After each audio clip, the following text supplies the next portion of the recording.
Prochaine station, Côte-Vertu et Namur.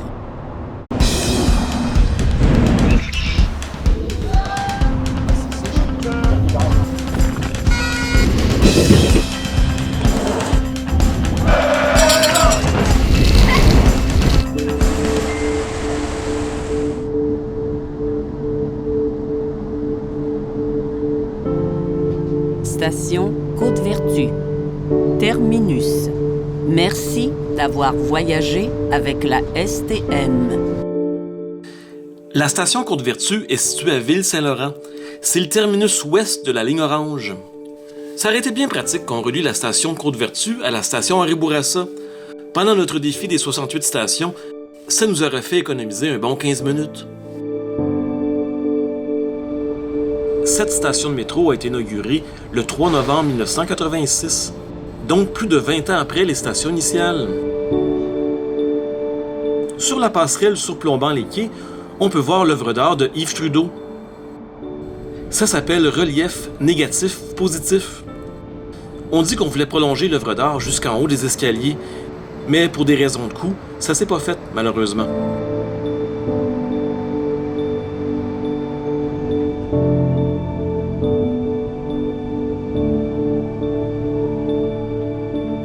Pour une station terminus, les escaliers et l'espace du guichet d'entrée sont plutôt étroits.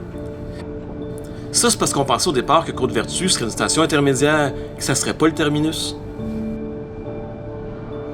Bon, maintenant que c'est devenu le terminus, il y a vraiment beaucoup d'autobus qui s'y arrêtent. Possiblement une des stations où il y en a le plus. Il y a bien des sorties, je sais pas trop laquelle prendre, mais on va y aller avec celle-là, disons.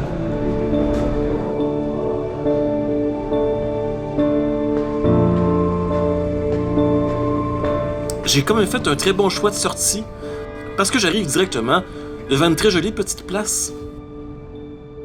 La place a été nommée en l'honneur de Rodolphe Rousseau, un homme politique important qui a fait beaucoup pour la ville de Saint-Laurent.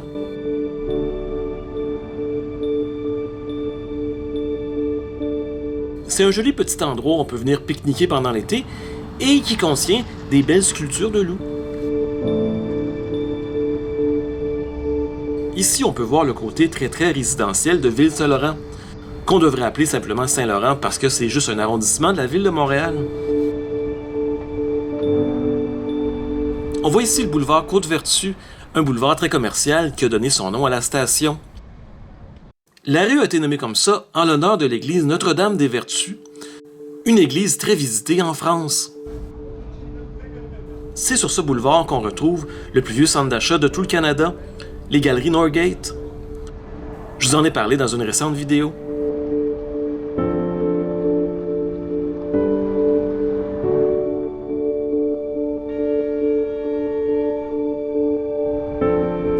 Comme je vous disais tantôt, il y a vraiment beaucoup d'autobus qui passent par là. En fait, la station Côte-Vertu est la 6e plus achalandée de toutes les 68 stations du métro de Montréal.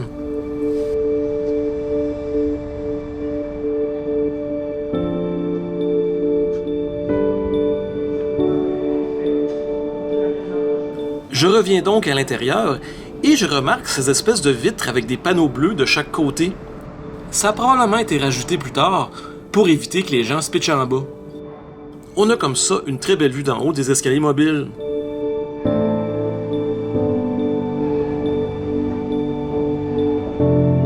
Bon, cette station ne passe pas à l'histoire pour moi. Son architecture est somme toute assez quelconque. La firme Jourdouin, Lamarre, Pratt et compagnie ont fait une job adéquate, mais plutôt ordinaire, disons-le.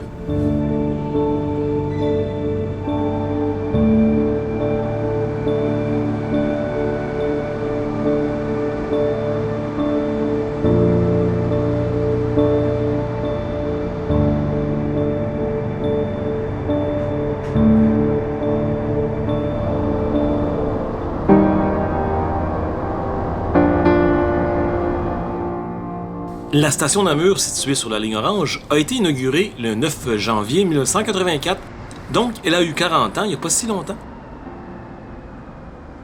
La station porte son nom en l'honneur de la rue Namur, qui a été déplacée parce qu'en 1980, on a annexé la rue Namur à la rue Jean Talon.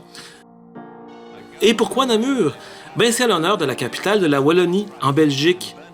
On donna le nom de la rue Namur à la fin de la Deuxième Guerre mondiale en l'honneur de cette ville de Belgique qui fut bombardée. Bon, on a nommé une autre petite rue du secteur Namur, mais c'est une rue tellement laide dans un secteur industriel que si j'étais belge, je serais un peu insulté. Sur les quais de la station de métro, on rappelle un peu l'histoire du nom de la station. Premièrement avec l'histoire de la ville belge, mais aussi une ville qui s'appelle Namur au Wisconsin. Eh ben.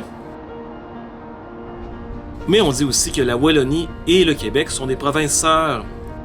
Et les gens de la ville de Namur sont venus ici en 2007 pour honorer la station.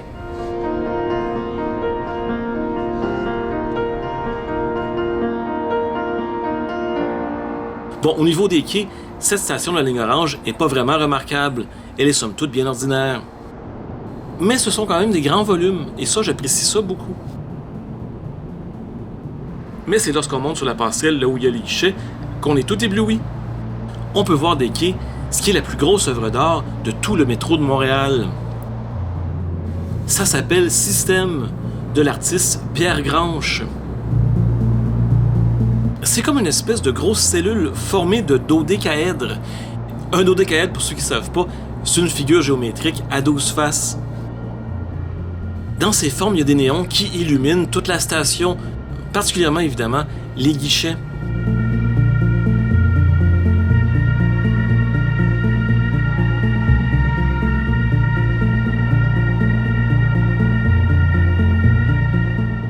Cette œuvre d'art, à elle seule, vaut le détour vers cette station.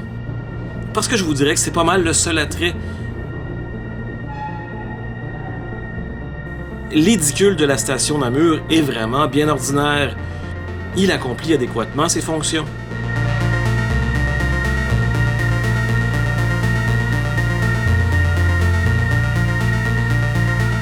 C'est lorsqu'on sort dehors, par contre, qu'on se pose des questions sur l'utilité d'une station à cet endroit-là. C'est un secteur industriel et commercial. Il n'y a vraiment pas grand monde qui habite dans ce coin-là. Ben oui, on arrive directement sur le boulevard des Caries. Un no man's land, comme dirait mon ami DJ Org. C'est vraiment le royaume du char. Comme vous l'avez vu dans ma vidéo sur l'autoroute des Caries, que je vous invite à aller voir ou revoir.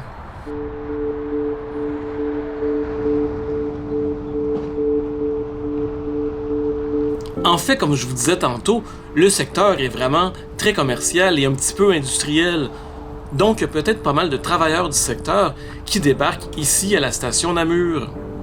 Ça change rien au fait que c'est quand même la 45e station sur 68 en termes d'achalandage dans toutes les stations de métro de Montréal.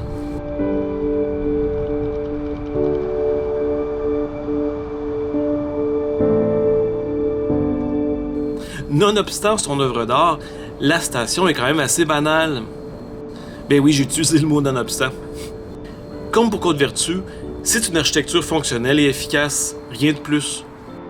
Donc voici ma petite vidéo sur les stations Côte-Vertu et Namur. Si vous avez aimé ça, comme d'habitude, un petit pouce en l'air en bas de la vidéo.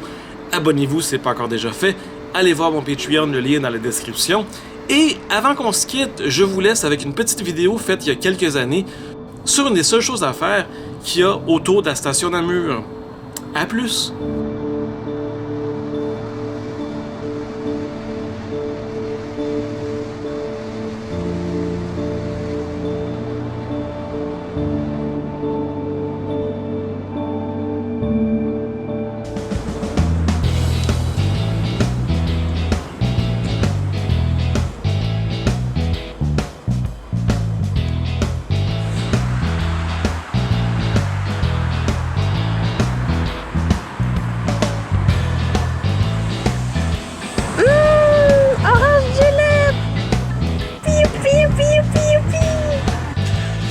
C'est Hermas Gibault qui a ouvert le premier Orange Julep en 1932. Mais la grosse boule orange si connue sur le boulevard des Caries a été construite seulement en 1966.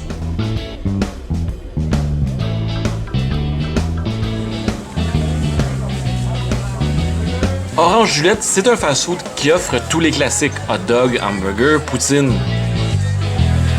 Mais c'est le breuvage Gibault Orange Julep qui fait la renommée du restaurant. C'est une espèce de mélange de lait frappé et de jus d'orange. On le vend même au restaurant en bidon.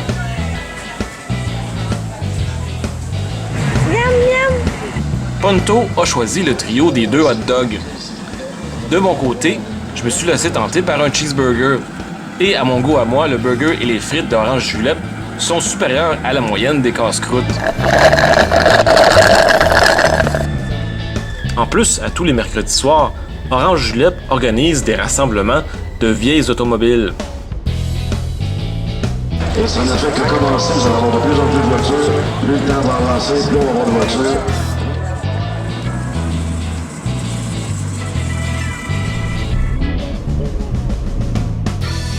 On va chercher des membres du public qui vont agir à titre de jury ce soir.